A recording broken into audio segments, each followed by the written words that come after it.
ప్రియమైన సహోదరులారా, మీ అందరికీ వందనాలు. పరిశుద్ధ గ్రంథంలో ఆదికాండం 19 అధ్యాయం 32 వచనాలు చదవాలి. 32 వచనాలు 19:32లో తమ తండ్రికి ద్రాక్షారసం తాగించి అతనితో స్నేహించి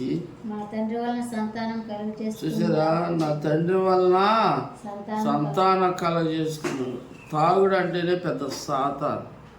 చూసారా, తండ్రి తాగిన మొత్తం మీద పిల్లల్ని ఆగం చేసినట్టుగా ఇక్కడ బైబిల్లో మనకి స్పష్టంగా రాయబడి ఉంది. చూసారా, కాబట్టి ప్రభునందు ప్రియమైన సహోదరులారా, తాగుడు అనేది తాగితే తల్లి ఏంటో పిల్లలేంటో తెలియదు, భార్య ఏంటో కూడా తెలియదు.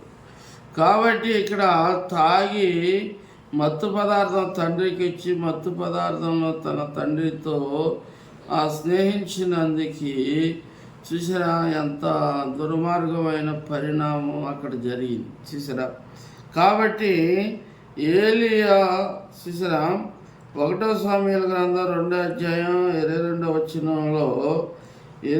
వచనంలో ఒక మాట ఉంది.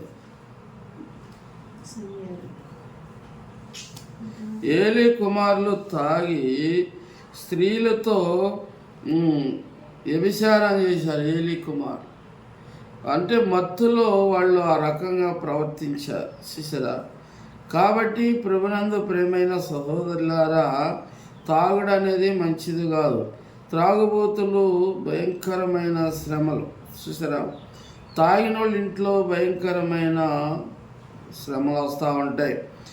త్రాగుడు వలన ఎంత అరాచకాలు ఉంటే, తాగుడు వలన భార్యను చంపేవాళ్ళు, తాగుడు వలన పిల్లల్ని అమ్ముకునేవారు, బంగారం అమ్ముకునేవారు, తాగుడు వలన సైకిళ్ళు అమ్ముకునేవాళ్ళు, తాగుడు వలన పొలాలు స్థలాలు అమ్ముకునేవారు ఎంతోమంది మనకు కనపడుతూ ఉంటారు.